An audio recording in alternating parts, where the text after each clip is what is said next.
जी, next होता है हमारे पास exclusionary criteria. Exclusionary criteria is due to the absence of sensory dysfunction, any medical conditions such as damage of the brain, deprivation, environmental deprivation. Again जो हम पहले बात कर चुके हैं कि एनवायरनमेंट में हमें वो रिसोर्सेज ना मिलना, या हालात बुराई की तरफ जा रहे हो, इनएडुकेट एजुकेशनल अपॉर्चुनिटीज़ नहीं हो प्रॉपर तरीके से, हम प्रॉपर जब ये सब कुछ नहीं मिलता तो हम इमोशनल डिस्टर्बेंसेस का शिकार होते हैं। ये इडियोपैथिक काइंड ऑफ कॉजेज़ होते हैं जो कि जिनकी बेसिक वजह कॉजेज़ अननोन होती हैं। उसके बाद होता है हमारे पास आती है बारी हमारे पास सोशल एंड इमोशनल डेवलपमेंट की।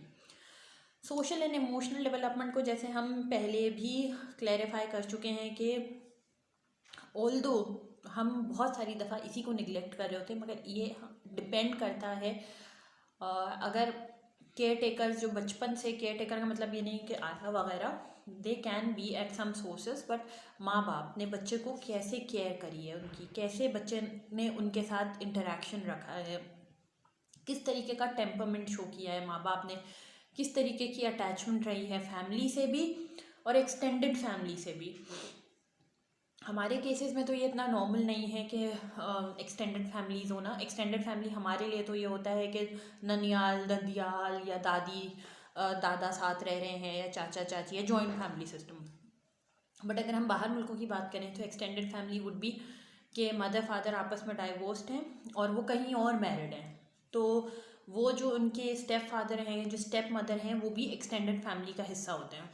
तो बहुत सारी रीजंस हो सकती हैं इमोशनल एंड सोशल डिस्टर्बेंसेस की जो बच्चे के अंदर हो। तो पॉजिटिव रिलेशनशिप्स बने हैं या नहीं बने हैं, या वो सस्टेन कर सकता है या नहीं कर सकता, experience to manage and express emotion.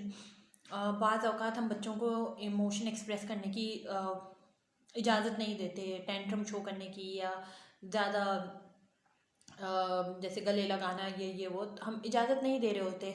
अपने एनवायरनमेंट में ज़्यादा खेलने कूदने नहीं जा सकते, प्रॉब्लली हालात की वजह से। माँ बाप कभी कभी परेशान होते हैं, बाहर यहाँ ये नहीं करो, वहाँ वो नहीं करो, बाहर खेलने नहीं जाओ, तो वो बहुत सारी रिस्ट्रिक्शंस पैदा कर देता है बच्चे के अंदर। और कभी कभी जो है वो हमने बात करी थी, एडोलेसेंट्स जो होते हैं वो अपने पीयर्स से भी बहुत ज़्यादा अटैच हो जाते हैं, दोस्त ही उनके लिए सब कुछ हो जाते हैं, बात उनसे करना, घर आके भी उन्हीं की तरह बिहेव करना कभी कभी सीख जाते हैं, कभी कभी अच्छी चीज़ें सीखते हैं, कभी कभी बुरी चीज़ें। अपनी सेल्फ एस्टीम डेवलप करने की कोशिश चल रही होती है इस एज में, स्ट्रगल चल रही होती है, सोशल एंड इमोशनल डेवलपमेंट। कुछ बच्चे एक्स्ट्रा कॉन्फिडेंट होते हैं, आराम से बात कर लेते हैं, कुछ बच्चे बहुत शाय होते हैं, बात नहीं कर पाते, कुछ बच्चे अपनी फीलिंग्स बहुत आराम से एक्सप्रेस कर देते हैं, अपना गुस्सा, अपना टेंट्रम, और कुछ बच्चे नहीं कर पाते। तो ये सब इन्फ्लुएंसेस उनको माशरे में मिल रहे होते हैं, कभी माँ बाप के थ्रू, कभी उनके दोस्तों के थ्रू, सब चीज़ के थ्रू उन्हें मिल रहे होते हैं। अब इसके लिए जो सोशल एंड इमोशनल डेवलपमेंट है, इसके भी हमारे पास 4 रूल्स हैं या 4 एरियाज़ हैं। एक टेम्परमेंट, एक attachment, social skill and social competence, emotion regulation. जैसे अब तक हमने बात करी, टेम्परमेंट क्या कहते हैं, मेरा टेम्परमेंट नहीं है इसको बर्दाश्त करने का, हम अक्सर ये लफ्ज़ यूज़ करते हैं। टेम्परमेंट सब्स्टिट्यूट हो सकता है एक तरीके से अगर समझाया जाए बर्दाश्त का। किस तरीके के हम हैं, हम बहुत ज़्यादा टॉलरेबल हैं, हम इजी गोइंग हैं, बिल्कुल भी बर्दाश्त नहीं है, या समवेयर इन द बिटवीन, ये हमारा टेम्परमेंट है। तो टेम्परमेंट को बेहतर तरीके से डिफाइन किया जा सकता है, the way a young child reacts और acts when he is in a different environment और विद डिफरेंट पीपल। कुछ बच्चों को होता है ना कि घर में तो बहुत खुशबाश, बट जैसे ही कहीं किसी दूसरे इंसान के घर गए, रोना धोना और फुल हंगामा मचा देना। तो दे आर, टेम्परमेंट को भी मज़ीद डिफाइन किया गया है, easy babies, slow to warm up, difficult babies. Easy babies वो होते हैं जो किसी की गोद में दिया आराम से चले गए, नींद आ रही है थोड़ा सा सहलाया आराम से सो गए, ज़्यादा गुस्सा नहीं, ज़्यादा चिड़चिड़ापन वाला बेबी नहीं है, मतलब जिसके साथ आपने थोड़ा सा हंसाया, थोड़ा सा उसने टाइम गुजारा, ओके ओके हो गया। स्लो टू वार्म अप, शुरू में बहुत हेजिडेंट होना, बहुत मुंह इधर उधर करना, कहते हैं ना थोड़ी देर दो से 10-15 मिनट दो, हिल भी okay.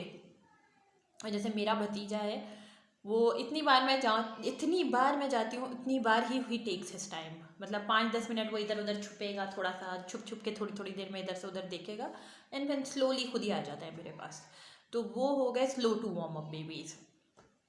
Difficult babies, get agitated over everything, irritate बहुत जल्दी हो जाते हैं, बहुत रोना आना, किसी से नहीं बनना, दोस्तियाँ मुश्किल से होना, अम्मी के ही पीछे लगे रहना, या जो घर में ज़्यादा क्लोज हैं, फादर ज़्यादा क्लोज हैं तो बस री करके बस कहीं भी गए उनकी गोद में घुस जाना, हम सब देखते हैं इस तरीके के बेबीज़ को।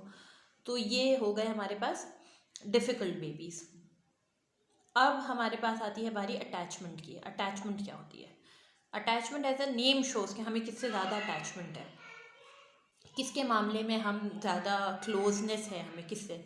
Attachment is the emotional bond between a child and the caregiver. The ability to form an attachment is present from birth and play two important roles for young children.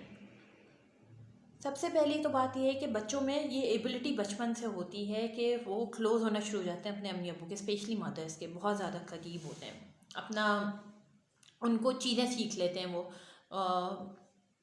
Positive और negative responses बहुत जल्दी सीख लेते हैं, किस बात पे डांट पिट रही है चुप हो जाना चाहिए, किस बात पे कौन सी बात हम रोक के मनवा सकते हैं, कौन सी बात किस तरीके से करी जा सकती है, तो वो अटैचमेंट्स क्रिएट कर लेते हैं। हो सकता है किसी बच्चे को किसी टेडी बेयर से बहुत ज़्यादा अटैचमेंट हो, अम्मा की भी समझ में आ गई, ये बराबर में रख दो, he will start playing no matter how the conditions are, कितना भी क्यों नहीं रो रहा है ये दे दो, वो इस तरीके से रो रहा है इसका मतलब है इसे भूख लग रही है, वो इस तरीके से रो रहा है इसका मतलब है उसने पॉटी कर दी है। तो वो इस तरीके की चीज़ें होती हैं जो यूजुअली बच्चे और माँ के दरमियान बहुत गहरी अटैचमेंट होती है। ये पॉजिटिव रिलेशनशिप क्रिएट करती है। Risk for social and emotional problems later in life जो है उसको कम कर देती हैं, ऐसे रिस्क को जो इमोशनल डिस्टर्बेंसेस कॉज करें। Healthy relationship within the house and outside the house, foster positive trusting relationship in middle childhood and adulthood. मतलब आपकी जितनी अच्छी रिलेशनशिप रही है, जितनी अच्छी और स्ट्रॉन्ग अटैचमेंट रही होती है, उतनी बेहतर आपकी पर्सनालिटी ग्रूम करके आती है। सोशल कॉम्पिटेंस, कॉम्पिटेंस है ability to get along with people, आप कितने कॉम्पिटेंट हो, जैसे हम वर्ड यूज़ करते हैं, हाउ कॉम्पिटेंट आर यू, कितना ज़्यादा आप किसी चीज़ को विद होल्ड कर सकते हैं। Social competence refers to person's ability to get along with others and adapt to new situations, हम दूसरी सिचुएशंस को कितने अच्छी तरीके से अडेप्ट कर सकते हैं। और इमोशन रेगुलेशन है, गुस्सा आ रहा है तो बड़े आराम से गुस्से पे कंट्रोल कर लेना, अपने रिएक्शंस ना शो करना या फिर बहुत ही ज़्यादा टेंट्रम शो करना, तो रेगुलेट करना हमें आता है ना, हम कहते हैं जब्त करना, बर्दाश्त करना, सब्र कर लेना, ये सब क्या है, रेगुलेट करने वाली फॉर्म्स हैं। डेवलपिंग अ सेल्फ कॉन्सेप्ट, अब बच्चे चाइल्डहुड में ही अपने आप को समझने का या अपने अंदर की सेल्फ इस्टीम भी पैदा करते हैं और अपना सेल्फ कॉन्सेप्ट भी डेवलप कर लेते हैं अपने बारे में, आइडिया कि दूसरे मेरे बारे में क्या सोचते हैं और मैं दूसरों के बारे में क्या सोचता हूँ। And how we think and feel is a social process that involves taking into consideration how other view us, लोग मेरे बारे में क्या सोचते हैं, सेल्फ कॉन्सेप्ट। अगर आपको पॉजिटिव रिप्लाईज अपने बचपन से ही मिलते आ रहे हैं लोगों से, तो आप अपना सेल्फ कॉन्सेप्ट बहुत पर्सनैलिटी को स्ट्रॉन्ग कर लेता है। फिर हमारे पास आता है learning and performance. Learning and performance बहुत मैटर करती है एक बच्चे की ज़िंदगी में। आप अच्छा परफॉर्म करते हैं तो आप समाव कुछ अच्छा फील करने लगते हैं, तो इमोशनल डिसऑर्डर्स बहुत कम होते हैं ऐसे बच्चों में जो यूजुअली अच्छी परफॉर्मेंस दे रहे होते हैं, जिनकी एबिलिटीज़ हाई होती हैं, हाई परफॉर्मर्स होते हैं। लेकिन अगर आपके अंदर कोई डिसेबिलिटी है, स्पेशली अगर लर्निंग डिसेबिलिटी है, तो आप स्लो लर्नर हो, तो आपकी इमोशनल डिस्ट्रेस भी आ जाता है आपके अंदर। मतलब कहीं ना कहीं आप ये फील करते हो कि मैं ये नहीं कर पा रहा, मैं वो नहीं कर पा रहा, आपके इमोशंस स्ट्रेस्ड आउट हो जाते हैं, आपको बुरा लगना शुरू हो जाता है। तो teachers and other professionals can help children deal with emotional distress, pair relationships, deviant behaviours, जो आप ज़बरदस्ती शो कर रहे हो, तो मुझे रीड नहीं करना, बुक बंद करी, धार जोर से टेबल पे मारी, बैठ गए। अब हमने जो पिछले सेमेस्टर में पढ़ा था कि ऐसे बच्चों के लिए हम बिहेवियर सपोर्ट प्रोग्राम्स वगैरह भी बनाते हैं, अकोमोडेशंस करते हैं, एजुकेशनल अकोमोडेशंस के इंटरवेंशंस ली करी जाएँ, उनमें सेल्फ कॉन्फिडेंस की एक्टिविटीज़ इस तरीके की कराई जाएँ। तो ये हो गया हमारा इमोशनल डिस्ट्रेस हैंडलिंग। उसके बाद हमारे पास आता है हेयरिंग इम्पेयरमेंट किस तरीके से बच्चों को अफेक्ट करती है। जैसे हमने पढ़ा कि जब बच्चा सुन ही नहीं सक रहा तो वो बोलेगा कैसे। लैंग्वेज डेवलपमेंटल डिसऑर्डर्स होते हैं उन बच्चों के अंदर, उनके अंदर एक्सप्रेसिव लैंग्वेज भी नहीं होती और उनके अंदर रिसेप्टिव लैंग्वेज के भी प्रॉब्लम्स होते हैं। अब there are 4 major aspects. Number 1, it causes delay in development of receptive and expressive communication. Speech और language दोनों affect होती है. The language deficit causes learning problems that results in reduced academic achievement. In addition to academic struggle in school, children with learning loss also experience social troubles. Communication is vital role. If you not able to speak, अगर आप बोल ही नहीं पा रहे हो, communication ही कि नहीं हो पा रही है, तो फिर प्रॉब्लम्स ऑटोमेटिकली एलिवेट हो जाएंगी। आप आइसोलेशन में चले जाओगे, कोई आपको सुनने वाला नहीं हो और आप किसी को सुना नहीं पा रहे हो, अपने अंदर कॉन्फिडेंस ही नहीं पैदा कर पा रहे हो। आपका सेल्फ कॉन्सेप्ट क्या बनेगा अपने बारे में, जो भी हमने पहले पढ़ा थोड़ा सा कि अपने बारे में एक सेल्फ कॉन्सेप्ट हर बच्चे का बनता है। उन बच्चों का सेल्फ कॉन्सेप्ट ये बनता है कि मुझे या तो कोई सुनना नहीं चाहता या मेरे मसले को कोई समझना ही नहीं चाहता। अब इसका हल क्या होगा? अगेन हम रिलेट करें, इमोशनल डिस्ट्रेस हैंडलिंग हम इनकी किस तरीके से करेंगे। इनकी इमोशनल डिस्ट्रेस हैंडलिंग होगी through early interventions, through auditory training. अब ये सब हम पढ़ते हुए आ रहे हैं तो हम रिलेट कर सकते हैं कि हम इन बच्चों के साथ क्या कर सकते हैं। ऑडिटरी ट्रेनिंग क्या किस लिए कराई जाती है? हम इनको एडजस्टमेंट डिवाइसेस दे सकते हैं स्कूल में कि हम जो है वो उनको हेयरिंग एड लगाएं, उनका हेयरिंग एड प्रॉपर्ली चार्ज होना चाहिए, उनकी सीटिंग अरेंजमेंट को हम मैनेज करें, हम उनकी रिसेप्टिव और एक्सप्रेसिव लैंग्वेज पे काम करें। अर्ली इंटरवेंशन प्रोग्राम्स होते हैं और हम और क्या कर सकते हैं उनके साथ। हम उनकी जो आर्टिकुलेशन के एरर्स हैं उसको दूर करने के लिए उनको वोकेशनल थेरेपिस्ट के पास लेकर जा ऑक्यूपेशनल थेरेपिस्ट के पास लेकर जा सकते हैं। तो ये फर्स्ट 3 जो टीचर्स, अच्छी टीचर्स होते हैं ना, वो कुछ साइंस देखते हैं। बच्चा जब आपके पास आया तो आपको कैसे पता चलेगा कि मे बी इस बच्चे के हियरिंग में कुछ इशू है या इसकी लर्निंग में कुछ इशू है। तो आपको पता चलता है इन अटेंटिवनेस से। आपने कुछ सवाल किया और आप पूरी क्लास अटेंटिव है और वो बच्चा डे ड्रीमिंग कर रहा है, कुछ और में ही दिमाग बिजी है। आपने पूछा कुछ और इन अप्रोप्रिएट रिस्पॉन्सेज दे रहा है। डायरेक्शन फॉलो नहीं कर पाते ऐसे लोग ज़्यादा। स्पीच प्रॉब्लम्स तो कॉमन होती हैं उनके अंदर। शुरू के 3 साल बच्चे के लिए बहुत अहम होते हैं। 3 साल के दौरान जितनी लैंग्वेज वो सीखता है, उसे कोई सिखा नहीं रहा होता, आप बोल रहे होते हैं, वो खुद इंटरप्रेट कर रहा होता है, उसकी खुद जो है ना मैपिंग चल रही होती है। इसको हम कहते हैं मैपिंग का प्रोसेस। जो आप लैंग्वेज सीखते हो और आप उसको एक्सपेंड करते हो, फ्रॉम बेसिक वर्ड्स से जो माँ बाप स्टार्ट करते हैं से लेके फुल लैंग्वेज सीखने का प्रोग्रेस जो होती है एक बच्चे की, उसे हम कहते हैं फास्ट मैपिंग। एक लिंक बना के बच्चा सीख जाता है, खुद एक पूरी लैंग्वेज सीख लेता है। और ये सबसे ज़्यादा बच्चा जो है वो यंग एज में, मतलब बिल्कुल 0 to 3 वाली एज होती है, वो सबसे ज़्यादा अपनी लैंग्वेज सीख लेता है। बोलने में डिलेज बहुत सारे बच्चों के तो जो 60% खुद ही सबसाइड हो जाते हैं with the age. 4 to 5 years अगर नॉर्मल डिले है तो वो खुद ही सबसाइड हो जाएगा, नहीं है तो you have to work on early interventions. अब हमारे साथ बहुत सारी अर्ली साइंस हैं।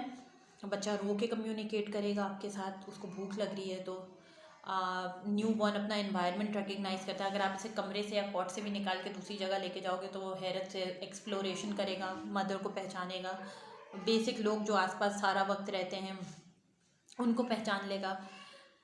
फिर हमारे पास है डिफरेंस। स्पीच में और लैंग्वेज में क्या डिफरेंस होता है? स्पीच होती है जो हम आवाज़ निकालते हैं मुंह से, कोई बात करते हैं मुंह से, इस talking. Speech is talking, articulation जो होती है हमारी। इसमें हमारे वोकल कोड्स यूज़ होते हैं, हमारे लिप्स यूज़ होते हैं और हमारी टंग यूज़ हो रही होती है। लैंग्वेज क्या है? Language is set of defined rules. पूरी लैंग्वेज है, सही है। हम language is a shared rule that allow people to express their ideas in a meaningful way. Language में be expressed verbally, by writing, by signing, by gesture, by eye blinking. Language के लिए ज़रूरी नहीं है आप मुंह से बोलें। साइन लैंग्वेज के लिए आप मुंह से नहीं बोलते। आप जो लिख रहे होते हैं वो आप हाथ से कर रहे होते हैं। Language is any form of expression basically, जहाँ आप अपनी बात समझा सकें, जबकि स्पीच के लिए बोलना ज़रूरी है, आर्टिकुलेट करना ज़रूरी है। Speech, voice, language are tools to be use to communicate with each other. सही है। अब हमारे पास आ जाती है बात, अब हर बेबी की एज वाइज हमें चार्ट्स दिए हुए हैं कि 0 to 3 मंथ का बेबी क्या करना शुरू करेगा, रिएक्ट टू लाउड साउंड्स कर रहा है या नहीं कर रहा, मतलब बच्चे चौंक जाते हैं अगर आप ज़्यादा ज़ोर से बोलें, रिएक्ट कर रहा है नहीं कर रहा, काम डाउन और स्माइल्स व्हेन स्पोकन टू, अम्मी अबू की शक्ल देख के थोड़ा सा बात करो, करो, बच्चे स्माइल करना शुरू कर देते हैं। ऐसे बेसिक कंपैरिजन के हमारे पास सारे चार्ट्स हैं।